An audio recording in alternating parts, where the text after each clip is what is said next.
All righty. Good morning, everyone. Dr. Randall Gates, board-certified chiropractic neurologist, also a chiropractic physician at Gatesway to Health. This morning, we're talking about vestibular migraines and pseudotumor cerebri, two conditions that you may have heard of, may not have heard of. And we're going to try and provide some information on them because we've had questions about them.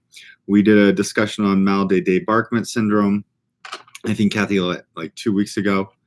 And we had a lot of feedback on that. So that's why we're talking about this. So good morning, Kathy, by the way.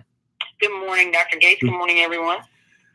So we have people joining. So what do we have first on the list to go over? Okay, we're going to talk about the connections with MDDS and vestibular migraine. Okay. So just to recap, MDDS involves individuals who feel like they're rocking and swaying back and forth. Typically, not typically, I mean, it can, most people associate it, would say it that way, after something like boat travel or airplane travel or going on a car ride where there are windy roads, things of that nature. There is a spontaneous version of it, and basically, researchers debate on how prevalent the spontaneous form is versus how prevalent the motion sensitivity form is. Anyways, that's Debarquement Syndrome, and some people do report feeling nauseous early in the episodes. A lot of people are not nauseous. They're not seasick. They just feel like they're rocking back and forth. So that was something that we had a lot of questions on that I probably didn't clarify as well as I could have in the initial video. Now, Debarquement Syndrome patients, typically there's nothing wrong on their MRI scans from a gross neuropathological perspective, and there's nothing really wrong in their labs, most typically from a general perspective, so they're told they're basically normal, go to physical therapy. Physical therapy oftentimes doesn't help, particularly for the spontaneous version of it. When I say physical therapy, I'm saying the standard vestibular physical therapy exercises, which lots of times involve shaking your head or moving a target and shaking your head or walking on a balance beam and looking different directions, things of that nature. So this gentleman by the name of Dr. Dye, I think I'm pronouncing his name correctly. And again, good morning to everybody who's joining.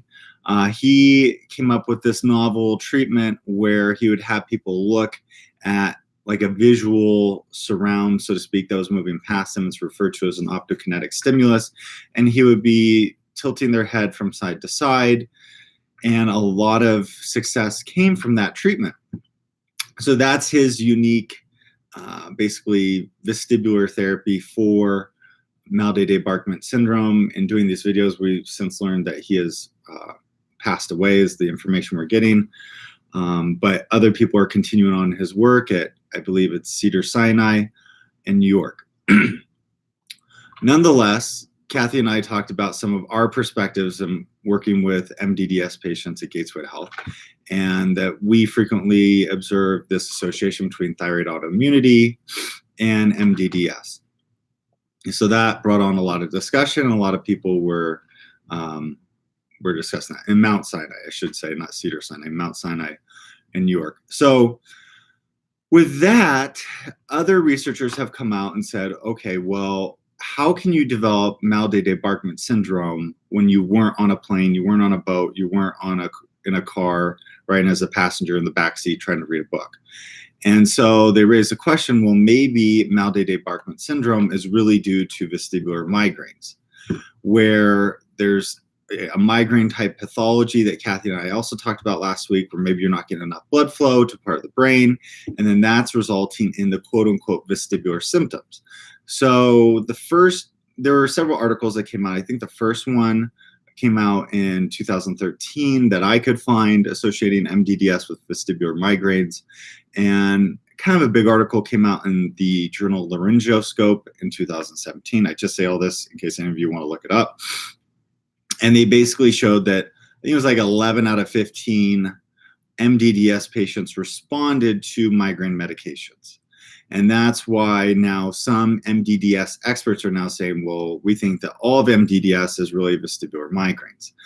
Another good article, if you want to look at it, is from the journal Frontiers in Neurology 2018. One of the world's foremost researchers in the vestibular world, Dr. Below, was on that article. Also good information for anybody who's looking at that. So that's kind of the summary, Kathy. I know it's long-winded. Any thoughts on that? Well, that all made sense to me, although I just kept thinking about how, and I know Debarquement Syndrome is not the exact same thing as seasickness. It's almost like a prolonged seasickness. But anytime I've ever experienced seasickness, it seemed like a pretty good headache always goes along with that. And while you were discussing all those different things going on, all I could think about was, okay, the entire body kind of goes into what I'm consider almost like a shock kind of thing to your body, because there's so much, right, for lack of a better word, stress put on from the stomach to the brain and everything in between when you're that sick with that. And I felt so bad when you gave the comments after we did that discussion 2 weeks ago that, you know, these people don't have this for a day or two after they get out of their car or get off a boat. Right. It continues for months. Right. Right. So that, to me, is just another indicator of how, like you're saying, when you're looking at something autoimmune, to coordinate with this, it makes a lot of sense to me, because it's not just happening in your head. It's not just happening in your stomach. It's not that you're just dizzy. It's a coordination of all this stuff. So there has to be a trigger somewhere there, as far as I'm concerned. Exactly. But I'm not a doctor. No, that makes sense. And then that's probably the reason why, you know, these individuals with MDDS, they're not, it's referred to as land sickness. I described something I had in the MDDS video, and that was really more just land sickness, where, you know, you still feel like you're moving and you're sick for a week or so. These MDDS patients, you know, like you're saying, Kathy, they're perpetually feeling like they're rocking and bobbing, and lots of times the nausea isn't there, but there's just moving all the time. So yeah, and I think the vestibular migraine hypothesis is intriguing. I do. And yeah, hang on one second, everybody. The sun is shining in. Let me change the blinds. I'm sorry to have to do this. But yeah, the vestibular migraine hypothesis is interesting, and certainly the data is supporting it. And then that raises a question, well, what is a vestibular migraine? Right. So a vestibular migraine, they actually really don't know. The conjecture, kind of like what I talked about last week, is that in essence, maybe you're losing blood flow to the brain stem more specifically than other areas of your brain. So for those of you who've had a migraine before, you know, you may see little zigzags in your vision. You may have an aura. You may then develop the headache, and then maybe your arm goes numb or something of that nature. So those are all neurological symptoms associated with lack of neurological function in one part of your brain. And as we discussed last week, there's the component of cortical spreading depression, where it's like a shock wave that goes throughout the cortex, where we get accumulation of potassium and CGRP, and it basically leads to this slow shock wave that then spreads throughout the cortex of, some people saying, hyperpolarization. Well, with a vestibular migraine, is that same process happening down in the lower brainstem. And that's what we think is probably going on, but they haven't really proven that to be the case. Now, did we have any other questions we want to go at there, Kathy, before I kind of go into another range?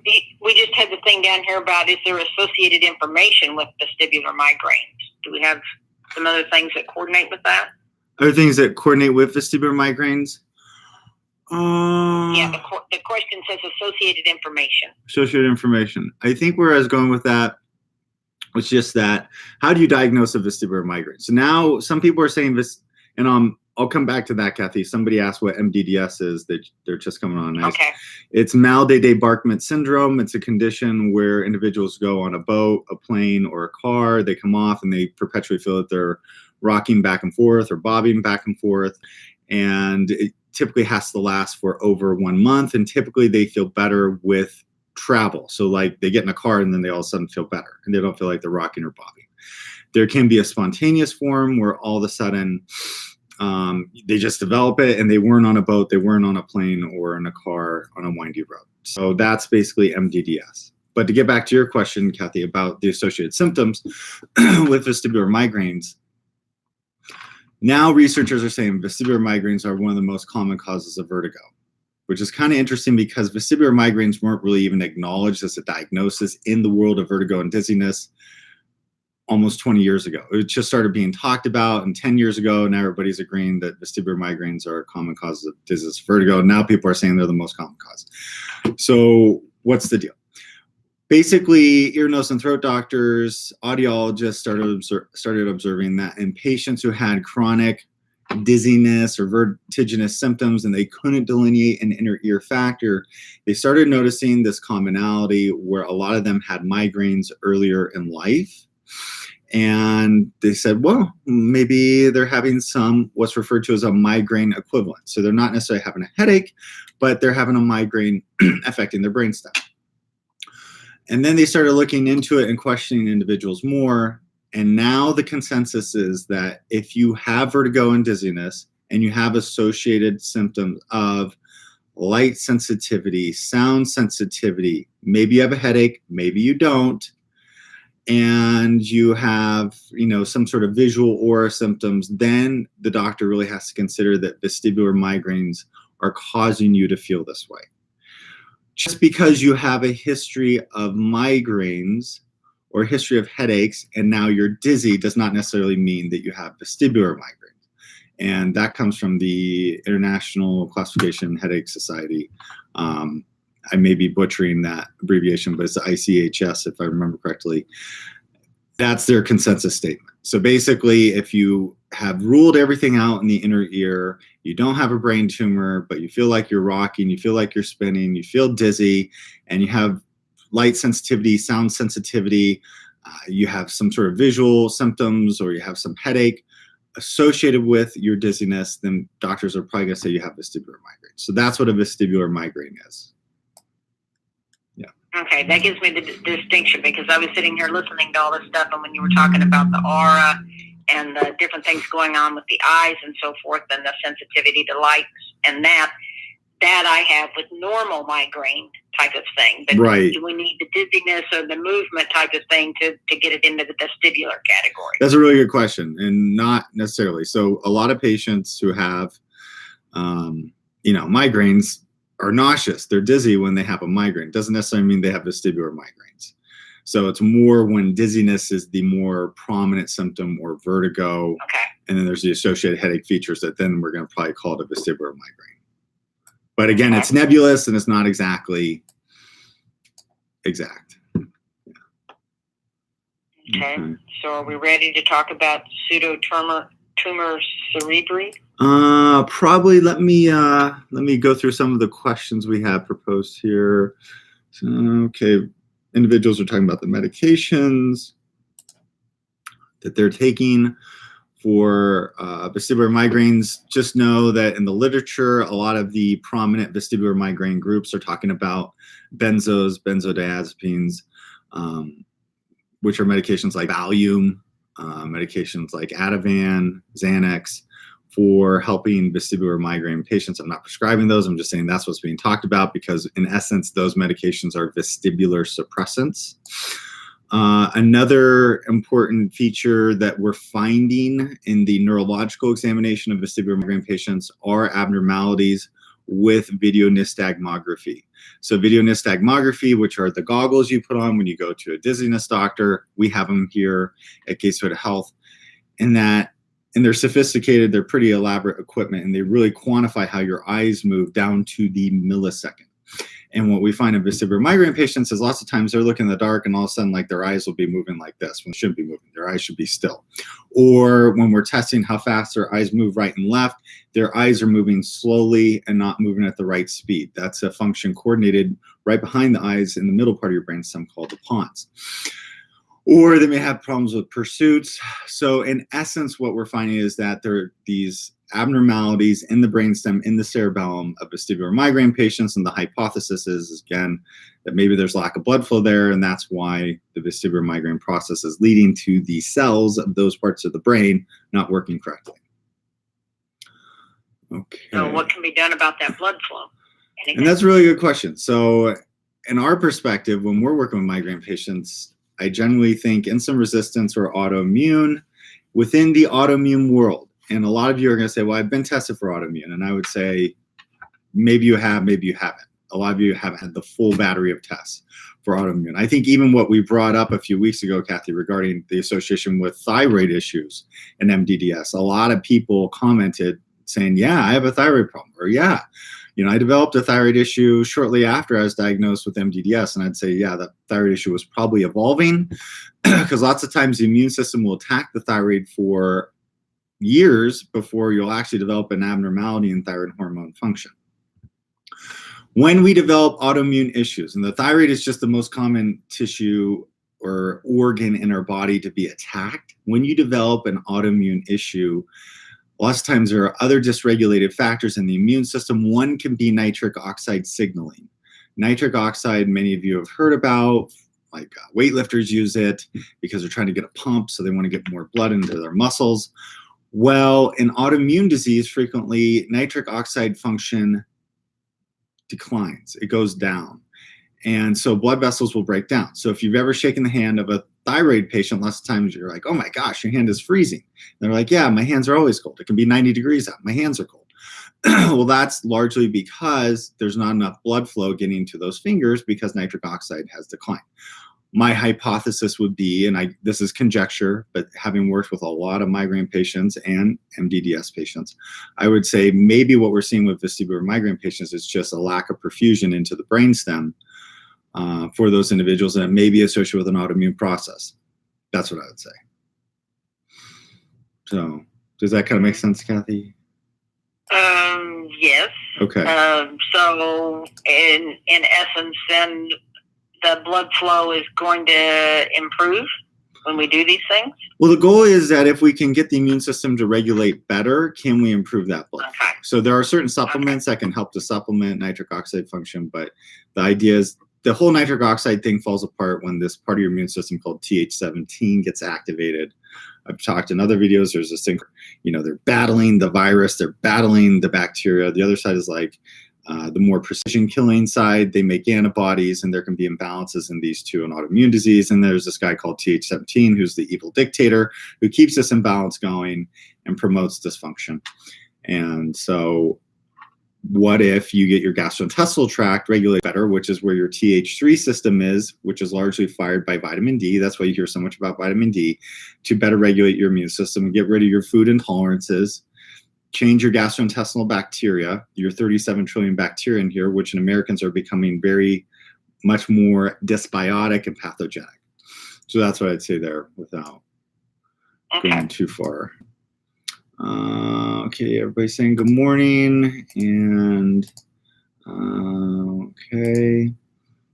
All right. And let me see here. And a lot of people are saying, they have Hashimoto's and tests are coming back normal. That's another confusing thing for everyone because we are so entrenched in our society that, well, if my thyroid tests are normal, hormone-wise, that my thyroid is normal.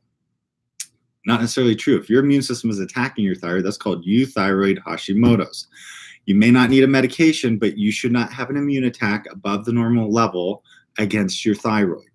And keep in mind, you can go get those blood values checked, and you may be showing up that you have Hashimoto's, and then you can go get those lab values checked again, and you may show as being normal. The reason why is that antibody counts vacillate. They go up and down. When you do immune testing, it can change within hours. It could be like hormonal testing.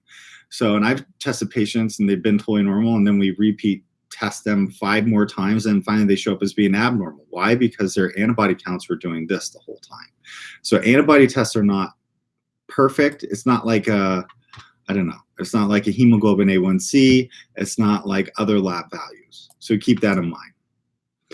Okay, so I think we pretty well hit the vestibular migraine piece. Should we go into pseudotumor? Yes, I think so. Okay, what do we have there? You just asked me to have you fill everyone in on Pseudotumor Cerebri, and what causes it. Okay, and have you ever heard of that before, Kathy? No, I had not. It's a pretty rare one. But I was very interested in it. Yeah, it's a pretty rare one, and it typically affects females of childbearing age, is how it's referred to, commonly associated with females who are overweight in that demographic. and it can be also associated with excessive vitamin A consumption. But in essence, these individuals present with a horrible headache. Lots of times it's right behind their eyes. They have a variety of descriptions, but it literally can feel like this part of their brain has tremendous pressure, can be throbbing. They lots of times have pulsatile tinnitus. So their ears will ring, but their ears will ring more when their heart beats. So that's an important feature for any doctor listening to a headache patient. If they report that, you really want to pay attention. On the examination, when the doctor looks in the eyes, you can see signs of what's referred to as papilledema. So as you develop too much pressure in your brain, your optic nerves can start to swell and bulge out. So if there's pressure in your brain, it's just like a melon, then things are going to bulge out. Well, your optic nerves are part of your brain. And so when a doctor, it's called an ophthalmoscope. Any of you have seen us do it. You take this ophthalmoscope, you look in the eye, and you can see that optic nerve is going to be red. It may be pushing out. And that's part of the standard diagnostic workup. If you are suspecting this, then a doctor typically will order an MRI of the brain. And there are some features that are present, but not always. And that can be a flattening of the eyes. The eyes, rather than having their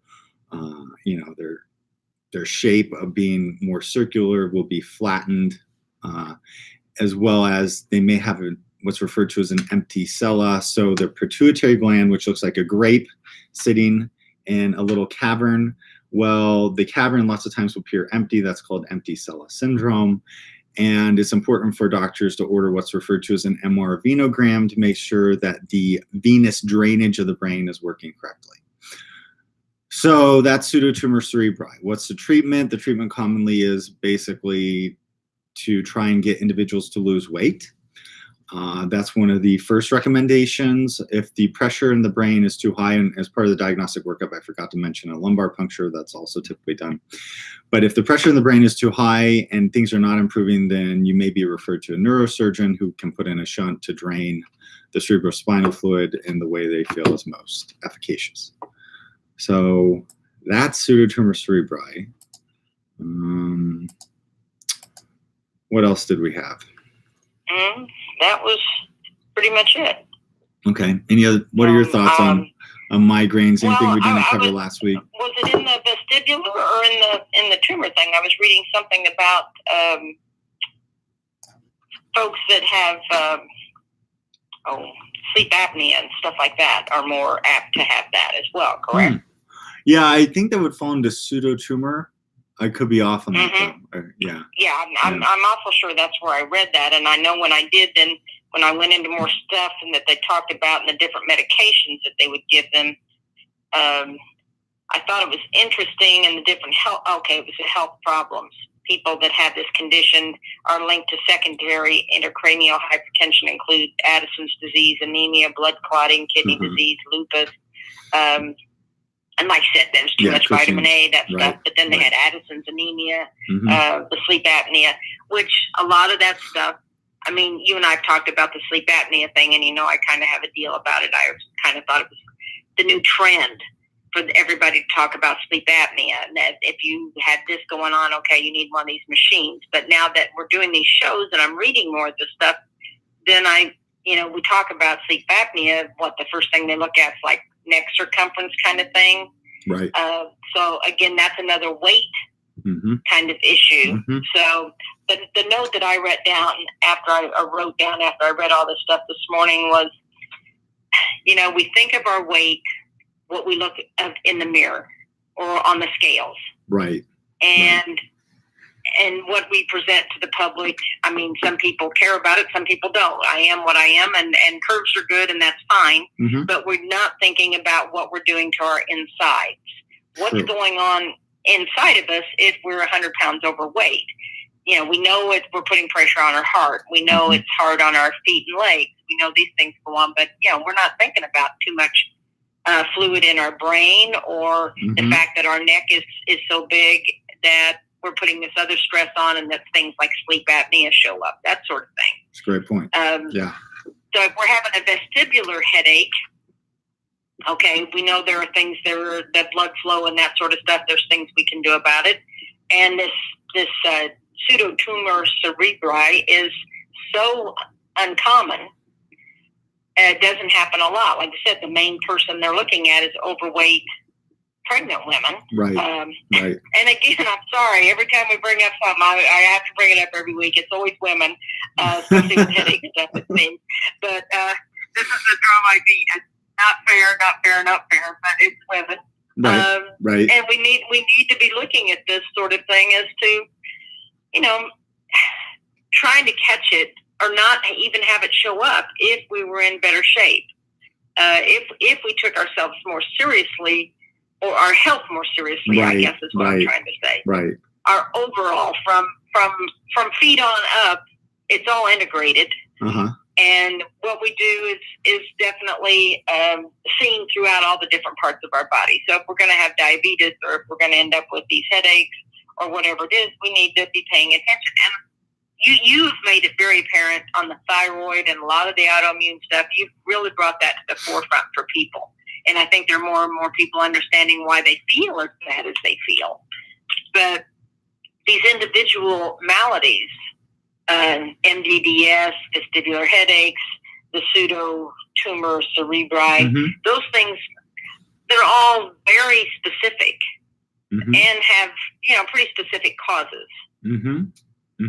So I think it all kind of ties together. It totally does. In my mind. No, and these are great points, because this is what everybody needs to be aware of. In the Pseudotumor Cerebri, I read an article from some European headache society, and they brought the world's foremost researchers in on Pseudotumor Cerebri, and they're saying exactly what you're saying, Kathy. They're saying, okay, it's associated with obesity. What's the problem? The problem is the whole, particularly the American population, but other countries in the world, everybody's becoming more obese. So the more obese we become, the more common Pseudotumor Cerebri is going to be. Just like with headaches. Now, there's a female preponderance, but headaches have a huge, when I say headaches, I'm referring to migraines. Migraines have a very much high correlation with insulin resistance, pre-diabetes, not diabetes, but pre-diabetes. And pre-diabetes is a large segment of the population. So now that we have pre-diabetes, I think it's around a third of the population is pre-diabetic. The more that we have, the more things like migraines we're going to see. Because everybody says, well, why didn't my grandparents have this? Well, your grandparents were totally different. And as Kathy and I keep discussing, that was a completely different time. You look at like the Great Depression, people were literally starving. People didn't have much food to eat. And this has all changed now, where society is, and life is better, most people would say, on the norm, on the standard. But we're getting bigger, we're getting heavier, and the heavier we become, the more insulin resistant we become. The chances of so many different health conditions, from not only heart disease, stroke, hypertension, but cancer. I don't think a lot of people realize that if you are insulin resistant and you are pre-diabetic, your chances of cancer go up considerably. And so cancer, migraines, Pseudotumor Cerebri, it just keeps going on, and how our general metabolic health then affects seemingly, remote conditions like Pseudotumor Cerebri, also known as intracranial idiopathic intracranial hypertension. So, yeah, I think these are discussions we all need to have and keep having. And yeah, that's what I would say. I'm just being responsible for our own health, and I know we bring that up a lot, but it doesn't do much good to sit on your couch in your living room and watch the doctors or whatever and listen to what they have to say while you're eating a bag of potato chips and drinking a milkshake or whatever. And yes, the people in the Depression were thinner, but and it was a different time, and they grew their own food if they could. They cooked their own food. They weren't going through a drive up 4 times a day. Very true. Very true. And let's throw the stress factor in there. Even my grandson has mentioned to me, yeah, Grandma, if I'm around a town that has a drive up and I'm in stress, I'm in that drive up 4 times a day. I can't believe it, but that's what I do. Really? There's something in me saying, I need to do this. Luckily now he's so busy with work and school, he doesn't have time to go. He can't get away. But he's like, yeah, if I'm stressed out, that's what I'm doing. And I think most of us, if we're honest with ourselves, we'll see that same kind of pattern emerge. And, we've talked about food, and my chocolate problem. They don't have rehab for chocolate, but they should. Right. And what people do, comfort foods. I mean, it's called comfort food for a reason. We do that to make ourselves feel better, whether it's a memory food that brings back nostalgic times when we felt better or brings warm feelings. Thanksgiving's coming up this week. So, I mean, that's like the be all and end all meal. Gluttonous event of the year. Yes. Yeah, right. It is that.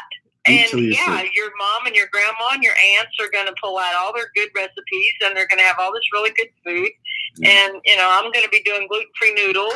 It's like a lot of the stuff I'll eat, and a lot of it I won't.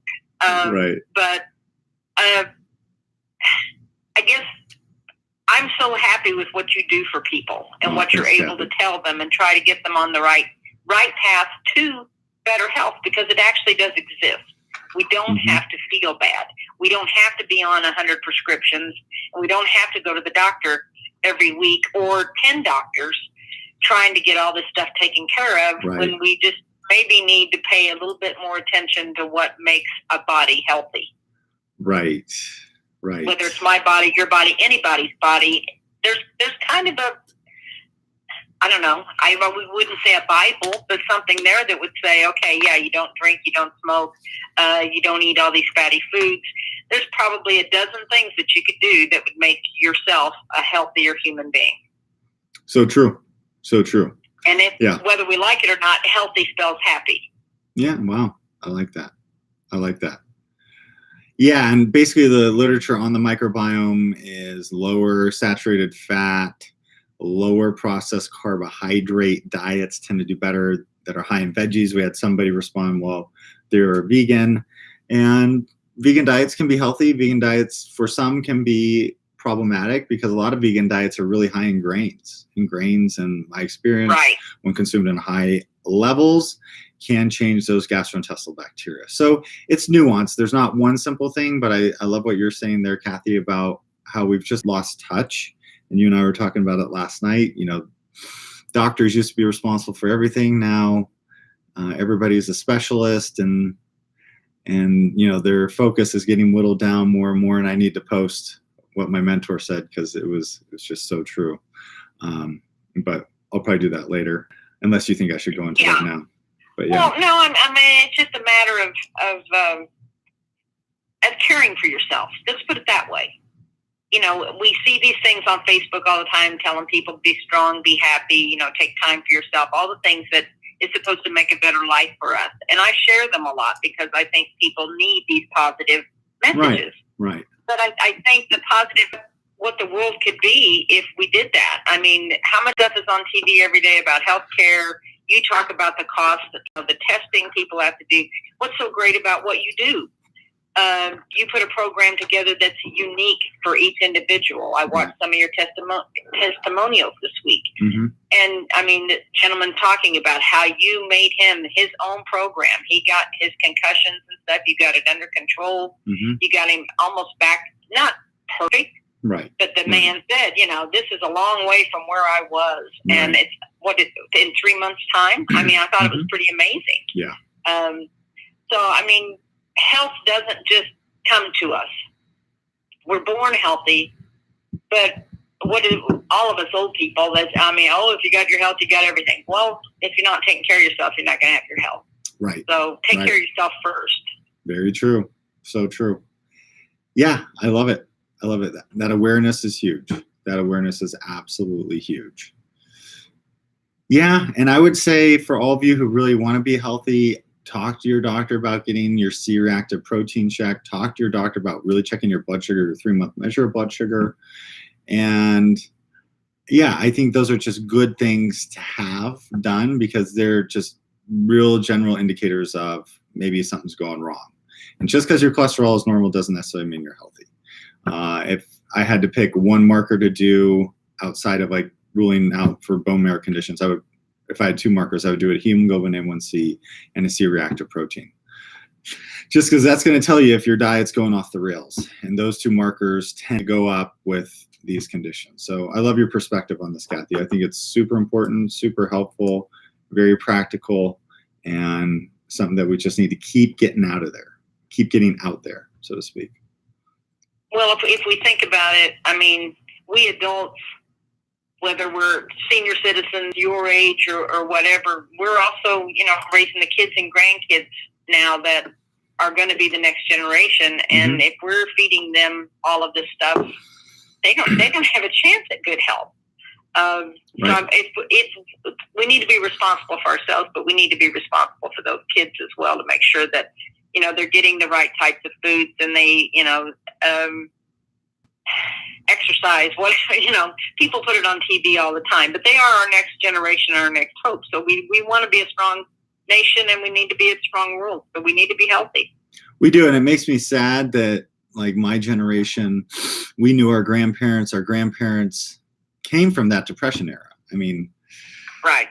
And so it's pretty impactful. It was impactful for me to see my ancestors literally just eating hardly anything but vegetables, because they're still living in the mindset of, it's like the Depression. So they weren't going to spend a lot of money on food. So they're going to eat out of their garden. But now you're talking about the kids, Kathy, and the kids today they're not going to have that frame of reference as much. So that frame of reference is shifted. Unless they grow up in a very rural community that still work in that kind of, in the agrarian society, their parents are farmers, or their grandpa or somebody, that they're going to be around that sort of stuff.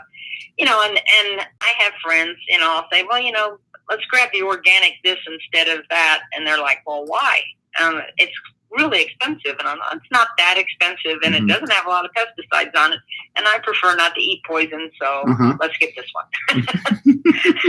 and the same thing with, friends that come and visit. I'll get gluten-free, whatever, and they're like, oh, really? Okay, so I picked it up. Oh, this isn't bad. Okay, yeah, you can go with that gluten. There are options out there, and now I'm not saying everybody needs to be gluten-free, or they don't have to be paleo, and they don't have to be vegan or vegetarian. Right. But what you said, everybody has something. It's a unique thing. Your microbiome is your own. And if your body doesn't do well with dairy, then, maybe get rid of dairy, drink some coconut milk or almond milk. Right. Do something different. Exactly. And it doesn't have to be painful. I know when you first told me I needed to go gluten-free, I know I was probably the worst patient that you ever had, but it was like, okay, you're taking away my pizza, you're taking away my pasta, you're taking away all this stuff. But gosh, there is gluten-free, and, you do a little digging, you find something that's good in it. And, me, I kind of stay with those things that I found that are good, and it works for me. Exactly. And they keep you feeling good. Better. And they keep you feeling good. Yeah.